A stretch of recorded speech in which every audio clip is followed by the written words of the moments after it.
Well, I am prescribing it to patients, but I am prescribing it first for the last year as a vaginal estrogen to help them with that. And I prescribed it for patients that are 60, 70, even 80 if they have a risk or concern about bladder infections. And now I'm asking patients to use the estrogen once a day, probably at bedtime because it is a heavier cream. It's very cost effective for them to use the one that is the vaginal estrogen, and to use their retinol and sunscreen in the morning.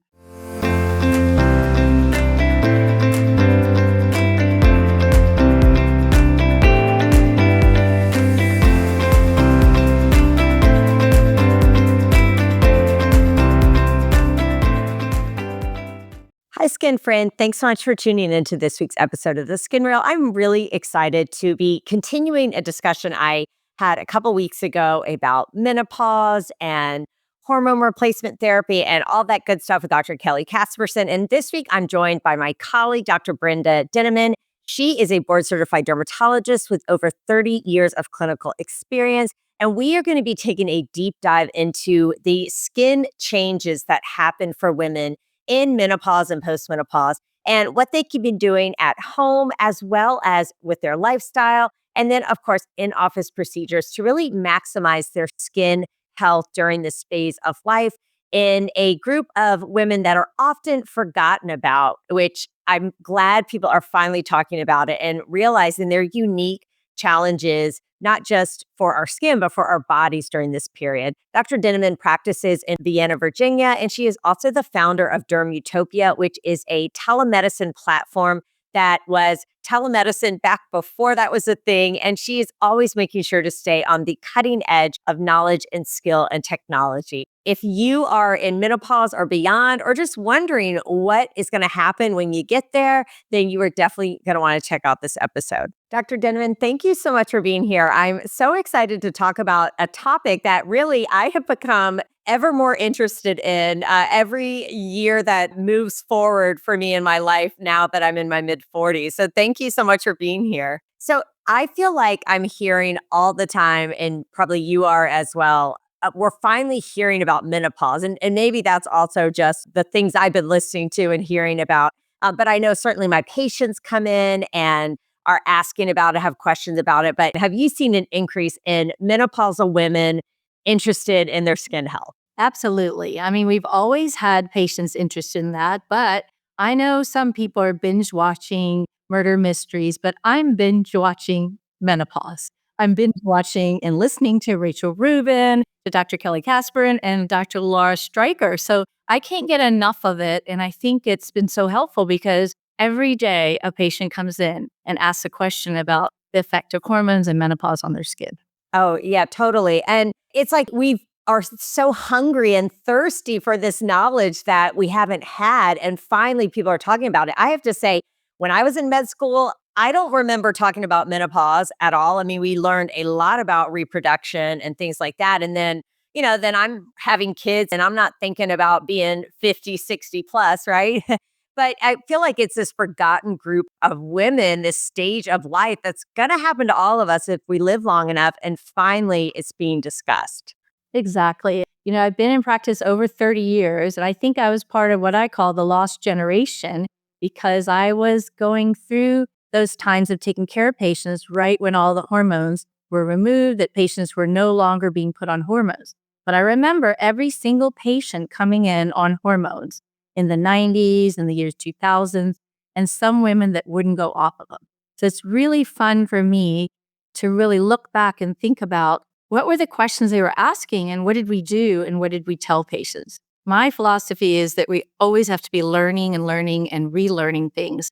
And that's why these greats that are talking to us about menopause are really affecting us. Yeah, there was this decades worth of women who just were forgotten, right? My mom, they didn't get offered hormone replacement therapy. In fact, they were scared to death to even think about it. And that sentiment is still out there. But can you just break down, because hormones are very complex, right? And I hear people talk about get your hormones balanced, but really as a woman, you really can. Every month with our cycles, our hormones are not imbalanced. They're these normal, natural fluctuations. Can you just kind of give us a dermatologist perspective of what's going on with our hormones throughout a woman's life? Well, I think you know, as a dermatologist, that we take care of patients with acne. And we always teach them that they can have acne breakouts not just before their periods, when their hormones are preparing for their menstrual cycle, but also mid cycle. So it's something we're very attuned to. And then as they go into their 20s and 30s, I've become very aware that they're either on birth control pills or they're going through more stress, but the hormones are still a part of their day-to-day skin changes, and then when they go into having children, then postpartum. And now I think the emphasis again is to look at what starts to happen perimenopausally. Definitely we see people getting acne. Definitely you can see hair loss. Definitely you can see skin texture and dryness changes. So the hormones are constantly a part of your day-to-day thought process as a dermatologist taking care of women patients and men too. In menopause, I think most people have heard, right? Your estrogen essentially drops for women and you no longer produce estrogen. What about testosterone? Because you said women can get acne when they're menopausal, postmenopausal. And I think that surprises a lot of people because we were all hoping that, we said goodbye to acne when we were teenagers, right? But not so. Yes, and I've been doing so much reading and research and going back to even the 1990s, reading the articles. And it's fascinating to me because, again, the things we always told patients was that as they went into perimenopause, the amount of estrogen went down and it seemed to be an imbalance or an overpredominance of their androgen hormones. And that seemed to be a great trigger in their acne. And that's the reason we also like using spironolactone because it seems to block those androgen receptors and improve people's acne. When I was taking care of patients with acne, we always used so many antibiotics, and now the number one drug is spironolactone. That's amazing. I was really shocked to learn that dermatologists were the number one prescribers of antibiotics over infectious disease doctors. And we weren't even using it for actual infections. We were using it for acne. So I think we've come a long way in the last few decades understanding that and understanding really what's triggering acne and the best way to approach it. And yeah, spironolactone is a great prescription for that. What about hair loss? I am seeing so many women with hair loss, 40s, 50s, 60s, beyond. And I didn't really realize this was so prevalent in women until I started practicing dermatology. So, what's going on in the postmenopausal or even perimenopausal phase causing this? That's a great question. All I know is I have never seen so much hair loss as I've seen in the last 5 years in my whole career. We always saw it. We didn't have a lot of good answers. I feel like finally we have some insight. I don't think it's all about the hormones. I've seen that. I think it's about whether the tank is full, whether you have enough vitamins. I see a big correlation to not enough vitamin D, to low ferritin.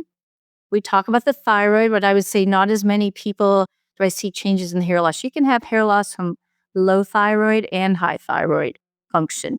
But I see it more that it has to do with filling the tank with the right nutrients, getting enough protein, and then making sure the scalp looks healthy. So those seem to be the major components.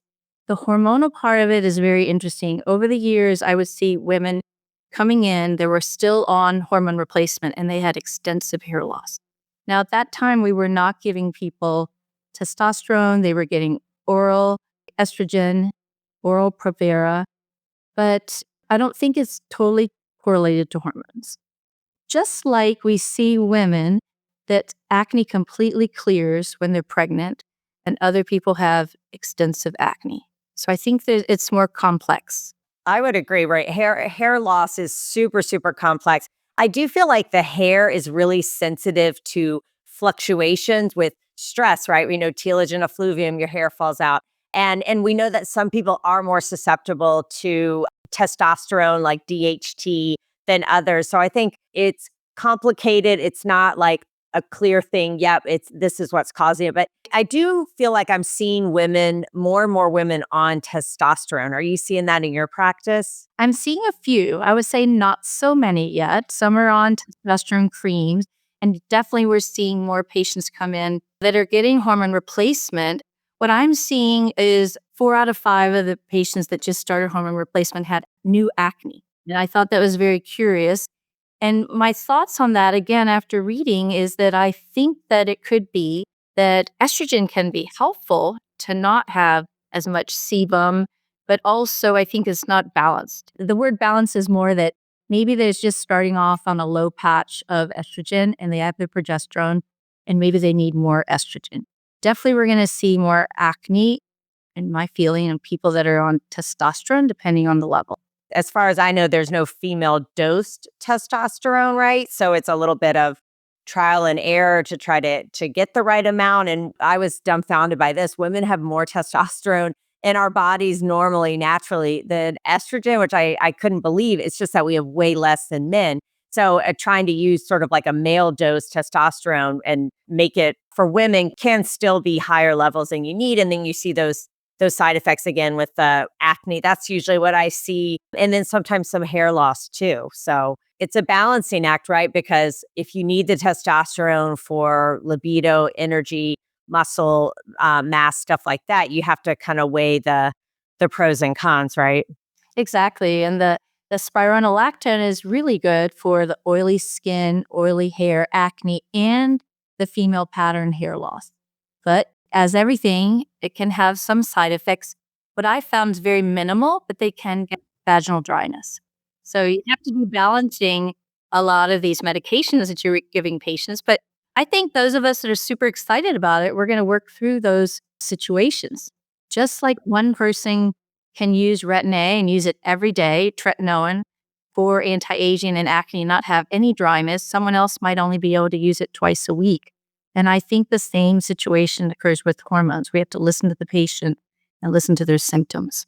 Yeah, hormones are so powerful, right? I think we sometimes underestimate them. Like, why am I so emotional today? Or after having my kids, I'm crying, leaving the hospital. It's just like my hormones just, hit me all at once.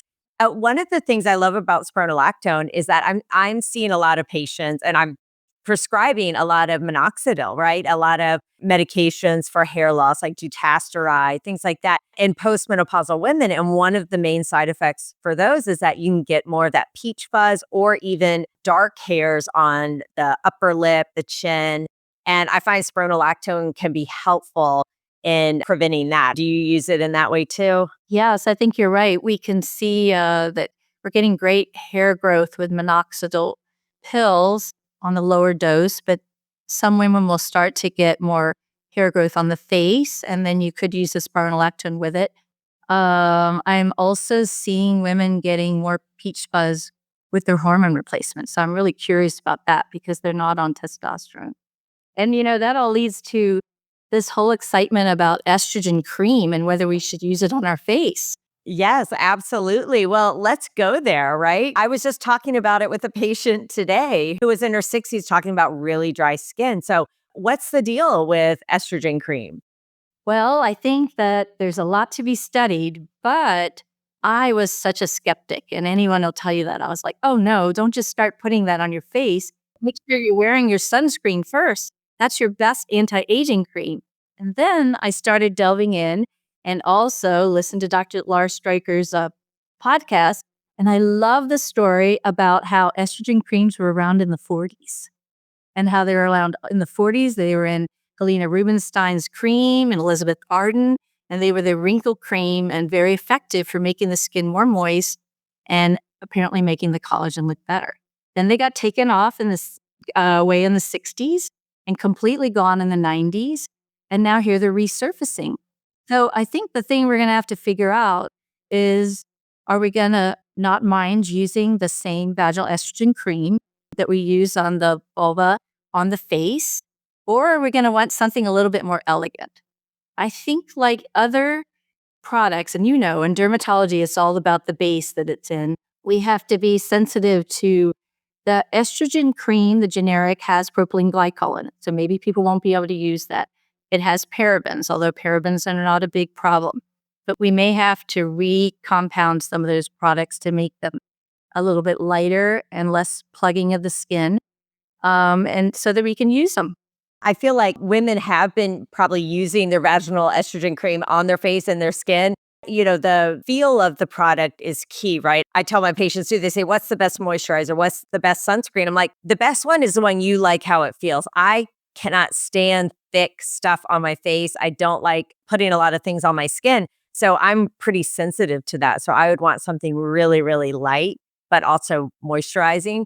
And the other thing I think that women don't necessarily want to be putting that cream maybe in their medicine cabinet or out on the counter where other people see it perhaps. And so I think making it specifically for the skin of the face or the neck, I think could be nice, especially if it has a nice feel for it. So I think it's all about the feel, the texture. We know it works. We know it can be helpful. We know our skin cells have estrogen receptors on them. So it just makes sense that if it works for the skin of the vulva, perineum, then it would also be helpful on face skin, neck skin, hand skin, all of that.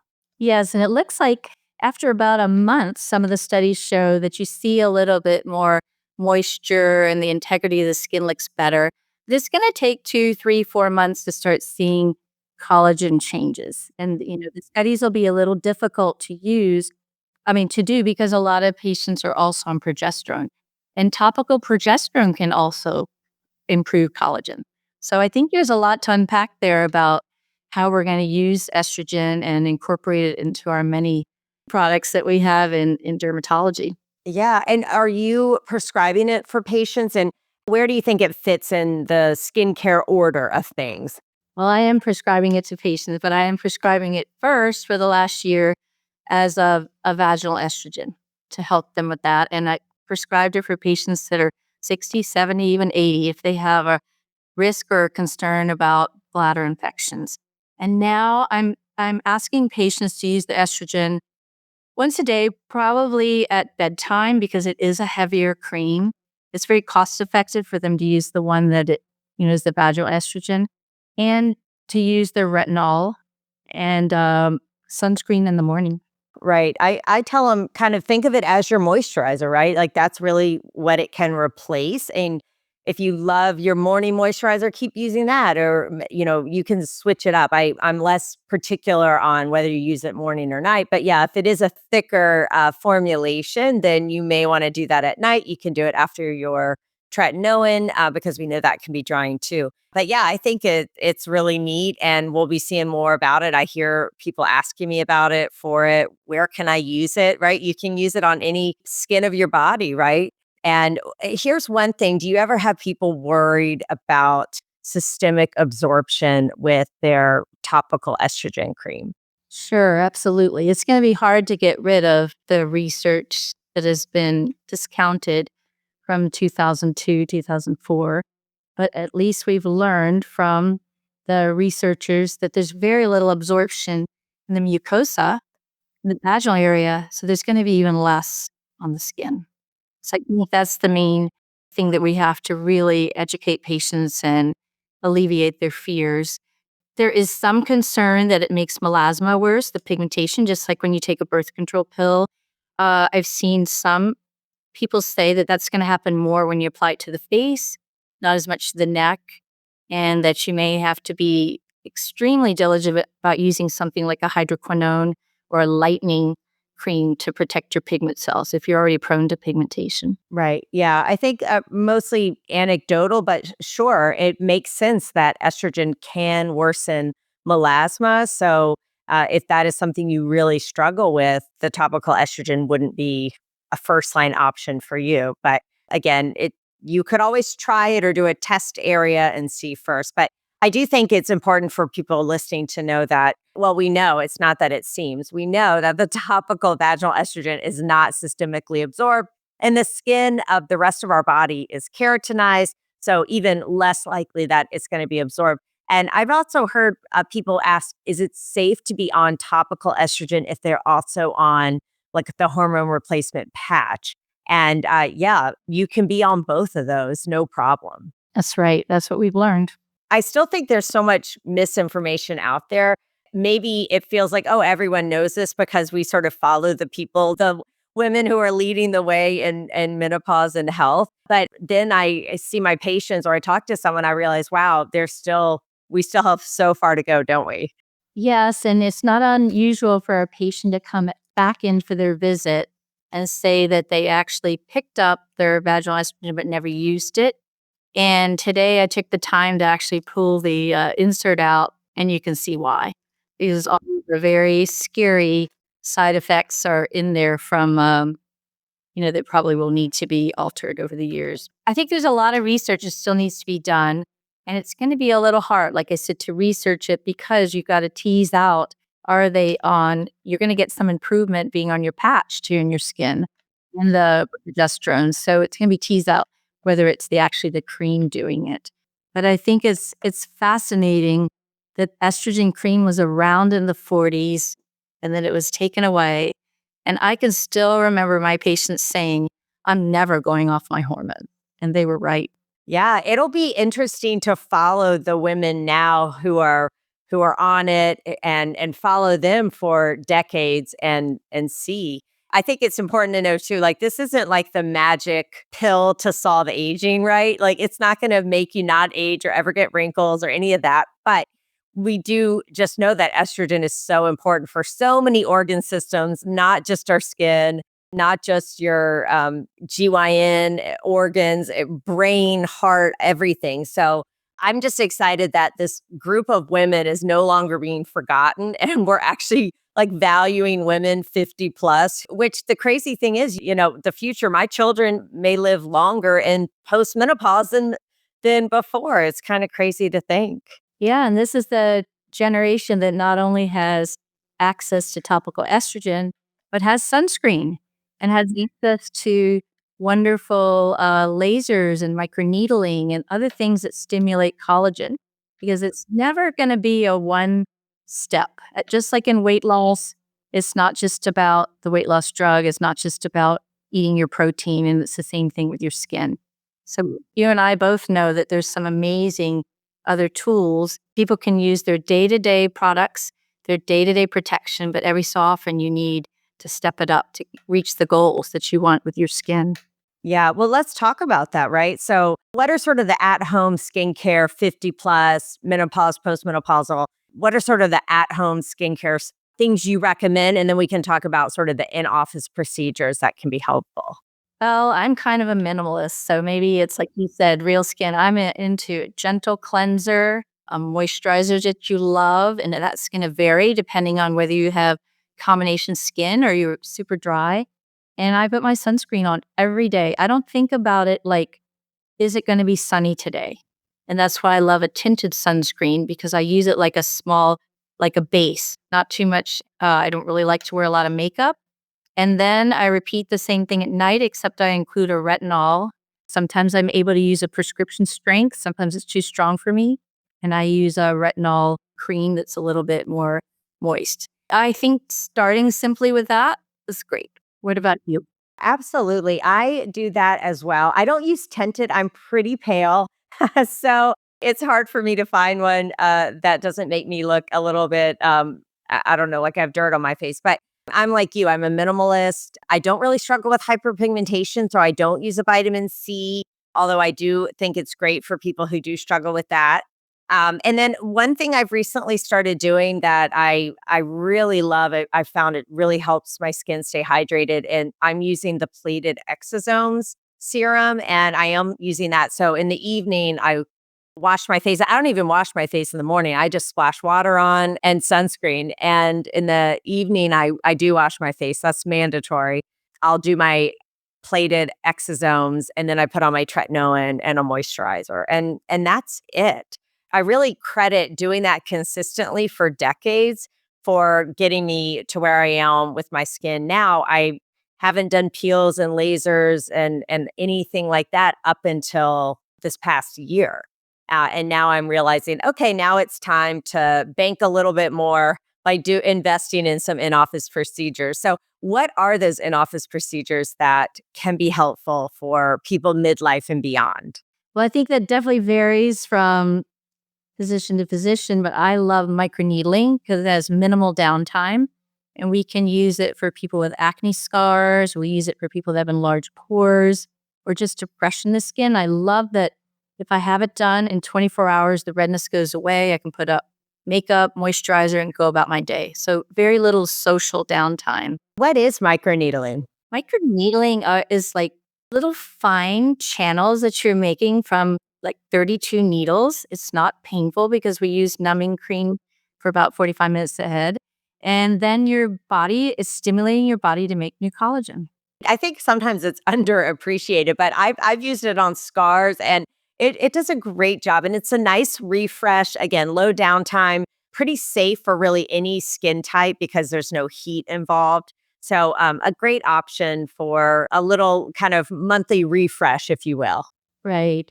Yes. And I think, no office is going to have every laser. So you have to kind of look at what problems you have. And we have an IPL that helps with a little bit of pigmentation and redness.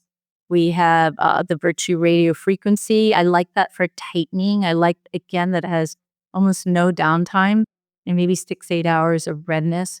And, I really think that there are a lot of lasers that are still stimulating collagen. The goal is kind of fractionated, minimal downtime. Yeah, absolutely. I think at in this age group too, there is a good bit of sun damage for some people. And so evening out that complexion with either an IPL or a chemical peel or a resurfacing laser can make such a difference. It just makes everyone look more youthful, and again, it's you still look like you just look brighter, like you went on a great vacation. So I really think evening out the complexion is really like a game changer for people. And really, I think sort of like the must do before any of these other things, because it makes everything look better when your complexion is even and uniform. I agree. And you mentioned peels, and I think peels are just back in. We used to do hundreds and hundreds of peels, and then it's like we forgot about them. And a lot of it really should be called treatments, pigmentation treatments. You really don't peel on the gentle.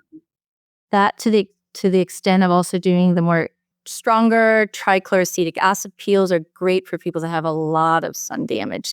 So it doesn't have to be a laser to work, but we have a lot of things in our toolbox.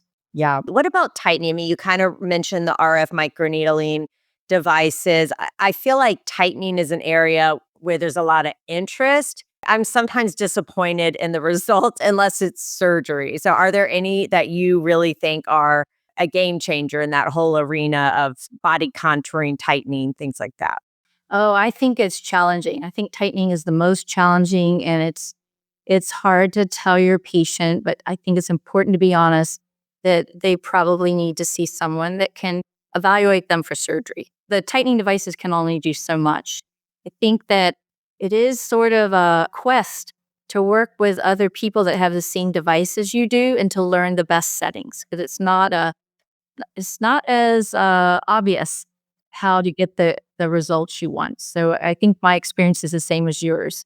Many people need surgery, and if they don't want it, then we just have to work with the concepts that we have. Yeah, well, and I think also set realistic expectations that if they're coming in sort of pulling their jaws back and saying they want microneedling to do that, they're going to be really, really disappointed. So just making sure they are aware what these devices can and can't do, what their limitations are. For people who don't want surgery, I do the Ellacor. I do find that does a nice job tightening. Again, it's not surgery. So as long as people are aware of that. But yeah, anything that really can boost collagen, even out the complexion, I think that just goes so far, and not obsessing over every little line or wrinkle or creping, because I think that's where things can start to get weird and where people don't really look like themselves anymore. And many people think that they're going to get filler and they're going to look puffy and overfilled, but that's a choice and that's a discussion you have with the injector. I really love that we're starting to think about and use more Sculptra hyperdilute radiesse to stimulate your own collagen. And that's especially good, I think, in people that are very thin, runners, my athletes, anybody who's lost a lot of weight on some of the medications, they're going to encounter that facial volume loss. I have a picture of myself at 35, probably 30 pounds thinner, and my face was rounder. So it's a natural part of aging, but it's also going to be a natural part of seeing a lot of facial loss, fat loss with weight loss. But I think that's something that you can be helped with by a dermatologist. Yeah, well, I love Sculptra and Radiesse. I'm glad you brought those up. I say it's playing like the long game, right? Start before you really, really, really think you need it, because that collagen is going to drop off dramatically after menopause, and kind of banking it as much as you can beforehand, maybe a vial a year, a vial every other year, just to help maintain. And again, great natural looking results. You still look like you, but you're just collagen banking. You're boosting that collagen because you know you're going to need it. And it doesn't prevent it from going away. It just helps you start out from a higher place. So the things to really prevent it, right? Like we talked about sunscreen. We know UV radiation is a big, really damages our collagen. Smoking, diet, exercise, sleep, like all of these things can factor in, right? Like lifestyle. It's just harder. We can't like package that in a pill form or topical, right? But all of that makes a huge impact too on your health and your skin health. Absolutely. Well, this has been a lot of fun. I would love to hear just like your top 3 pearls for someone listening who maybe is menopausal, postmenopausal, and wondering what they should do for their skin. What are your recommendations as a dermatologist? Well, first and foremost, wear that sunscreen because that's always going to be your best anti aging cream.